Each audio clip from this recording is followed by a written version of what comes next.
প্রতীক্ষার অবসান ঘটিয়ে ইরান যুদ্ধের শেষ পর্যন্ত ভ্লাদিমির পুতিনের গ্র্যান্ড এন্ট্রি হলো। স্ট্রেট অফ হরমুজের নিকটে এই মুহূর্তে রাশিয়া থেকে আগত ছয়টি সাবমেরিন উপস্থিত, যার মধ্যে দুটি সাবমেরিন নিউক্লিয়ার শক্তি দ্বারা পরিচালিত। স্বাভাবিকভাবেই আমেরিকা যুক্তরাষ্ট্র এবং ইসরায়েলের শীত দ্বারায় কাঁপুনি ধরিয়ে দিয়ে পুরো পশ্চিমী দুনিয়াকে কঠোর বার্তা দিল ভ্লাদিমির পুতিন। ইরানের স্ট্রেট অফ হরমুজের দিকে যদি চোখ তুলে তাকায় আমেরিকা কিংবা ইসরায়েল, তাদেরকে ছেড়ে কথা বলবে না রাশিয়া। এতদিন ধরে ইরানের সঙ্গে ইসরায়েল এবং আমেরিকার বিরুদ্ধে লড়াইয়ে রাশিয়া সক্রিয়ভাবে সহযোগিতা করে এসেছে, যে কথা বারবার স্বীকার করেছে ইরানের সম্মানীয় বিদেশ মন্ত্রী আব্বাস আরাগচি। আর সেই উপস্থিতি, রাশিয়ার সহযোগিতা যে কত প্রবল ছিল এই যুদ্ধে, তার এবার প্রত্যক্ষ প্রমাণ দিচ্ছে রাশিয়া এই মুহূর্তে হরমুজ প্রণালীতে সাবমেরিন নিয়ে হাজির হয়ে। ইরানের সঙ্গে দীর্ঘদিনের রাশিয়ার সমস্ত বিষয়ে কোলাবোরেশন রয়েছে, এমনকি বুশেরে যে সিভিলিয়ান নিউক্লিয়ার প্ল্যান্ট রয়েছে ইরানে, সেই নিউক্লিয়ার প্ল্যান্টে রাশিয়ার একাধিক বিজ্ঞানী কাজ করছিলেন এতদিন ধরে। এমনকি যুদ্ধের মধ্যেও বুশেরের রাশিয়ার সঙ্গে যে নিউক্লিয়ার প্ল্যান্টের সহযোগিতা, তা কিন্তু থেমে যায়নি। মার্কিন এবং ইসরায়েলি ঘাঁটিগুলিতে প্রিসিশন অ্যাটাকের ক্ষেত্রে রাশিয়ার যে প্রযুক্তিগত সহায়তা ছিল, সে কথা বারবার অভিযোগ করেছে পশ্চিমী দুনিয়া।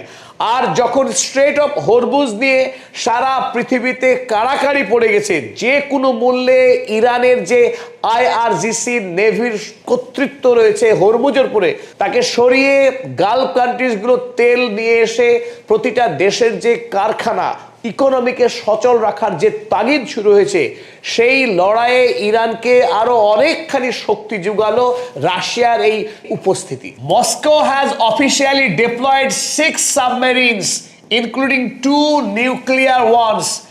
মস্কো অর্থাৎ রাশিয়া সরাসরি এই মুহূর্তে ইরানের স্ট্রেট অফ হরমুজে সাবমেরিন মোতায়েন করেছে 6টি। Near strait of Hormuz for discrete mission to protect Iranian infrastructure.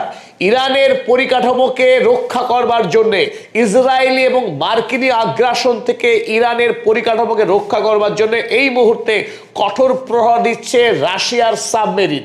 Their primary role is to prevent the United States and Israel from freely entering the straits or approaching the Iranian coast. Strait of হরমুজে যাতে কোনোভাবেই Israel বা America প্রবেশ করতে না পারে, তা নিশ্চিত করতেই এই মুহূর্তে রাশিয়া অবস্থান করছে পারস্য উপসাগরের স্ট্রেট অফ হরমুজে।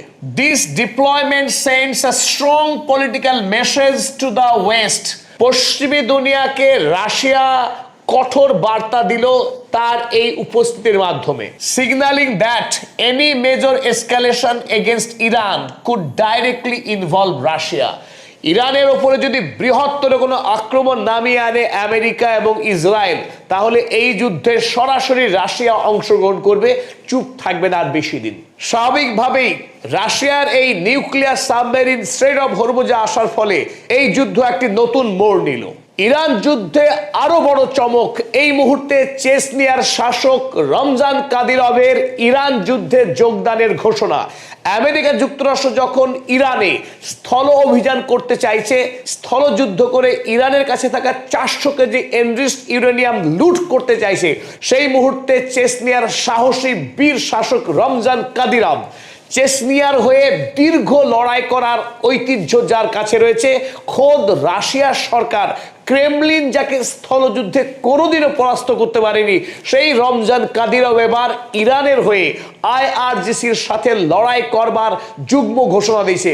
চেচনিয়ার সঙ্গে ইরানের দীর্ঘদিনের বন্ধুত্বের সম্পর্ক রয়েছে ভ্রাতৃত্বের বাঁধন। এই চেচেন যোদ্ধারা যুদ্ধ শুরু হওয়ার আগে যখন ইরানের অভ্যন্তরে চলছে প্রতিবাদ, তখন বিপুল পরিমাণে ত্রাণ সামগ্রী নিয়ে হাজির হয়েছিল এই রমজান কাদিরভের বাহিনী। ওদিকে ইউক্রেন যুদ্ধে ভ্লাদিমির পুতিনের সবচাইতে বিশ্বস্ত সৈনিকের ভূমিকা পালন করে এসেছে রমজান কাদিরভের পুত্র এবং চেচেন যোদ্ধারা। এই মুহূর্তে পুতিনের সবচাইতে নিকট এবং বিশ্বস্ত বন্ধু মানেই রমজান কাদিরভ।